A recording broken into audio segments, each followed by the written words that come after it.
Have you wondered what a guitar designed by Leonardo da Vinci might look like? Well, today's maker, Mirko Borghino, wondered just that. He spent years researching da Vinci's drawings and notes to see how he might innovate a handmade guitar. So watch this video with Mirko Borghino at the NAMM Show while I do the dishes. And let's see who finishes first.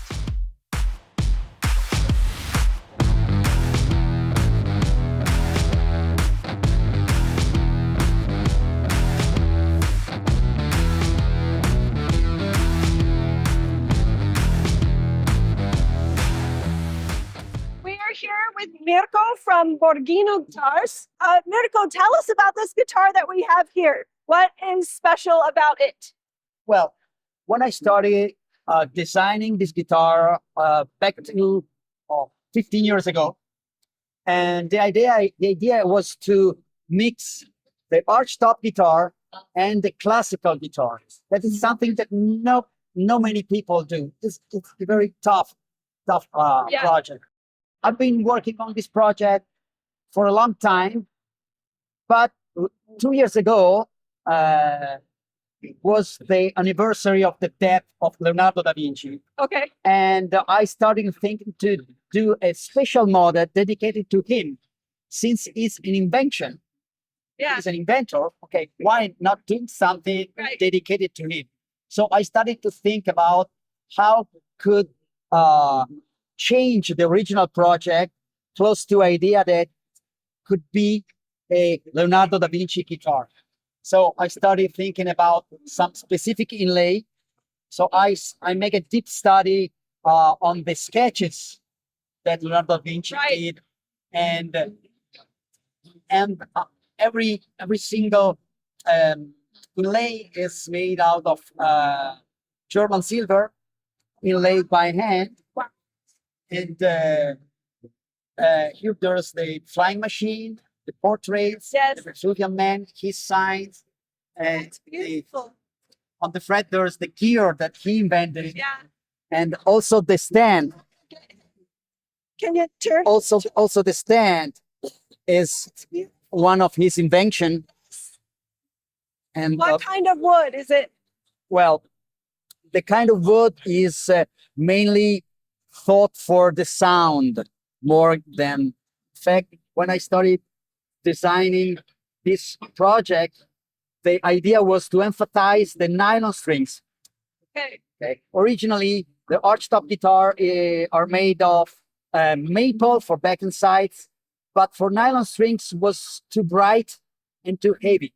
So I started to think about what kind of wood could replace the maple, and I studied on different kind of wood. At the end, I choose the walnut.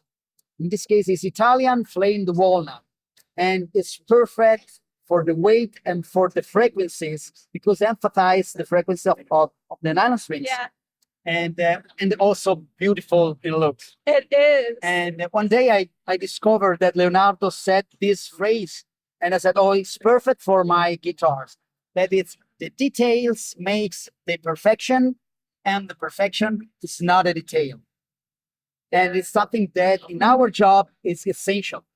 It's perfect.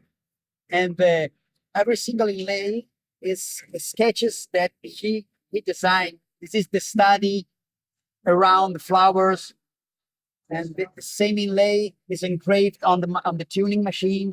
That is a beautiful homage to Da Vinci. The whole thing is just tying in all of the things that he really enjoyed. Yeah.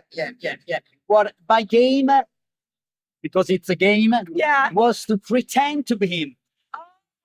Okay, that's fun. Of course, I don't believe to be him. It's just a game. It's just a game. I'm alone in my workshop, so I don't have to pay attention to other people who said, "Oh, who think you are?" Yeah. Okay, I pretend to be him, and I said what he could do if he was here. Yeah. And so also some features on the guitar was something very unique.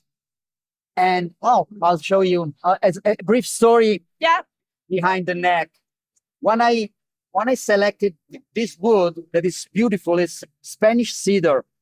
It's kind of wood usually used for neck for nylon strings, but this flame was beautiful. But it takes me 2 days just to make this drawing. Wow. And so there's so many tiny details that it's very close to the concept and the idea that probably Leonardo would have. How long have you been making guitars? 26 years. Wow. How did you start? What got you into it? Well, I was a musician. I used to play guitar. I wasn't a really good musician, but I wanted to stay in this field. Yeah.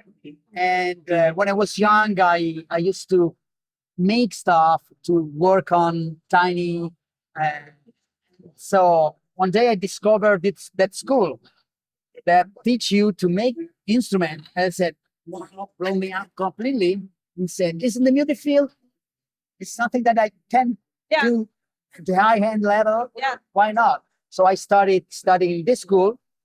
And at the end of the school, I stayed there for as a teacher. No kidding. Yeah. You were that good.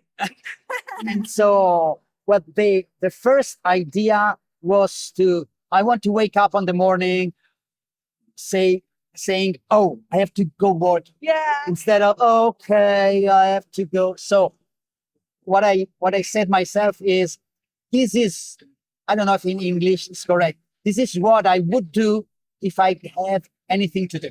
Yeah. Yeah.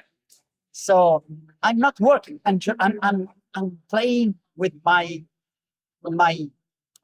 interest. Yeah, that's awesome. And you've been able to make a company out of it and sell guitars. Yeah. Where do you where's your biggest, like what market is the biggest for you? I make mainly custom order. Okay. So depends on the taste of my customers. Okay. I set my production in Archtop mainly, but also in flat top guitars. And I was lucky because I started making with a very interesting project that started when I wasn't born yet, because it was set in the 70s. Okay. John McLaughlin is a very famous player, used to play this Shakti guitar in 70s with Mahavishnu Orchestra, with Shakti music. It's a very important project. But I was very young, but 10 years ago, 12 years ago, I started making that project because nobody was going to make this guitar.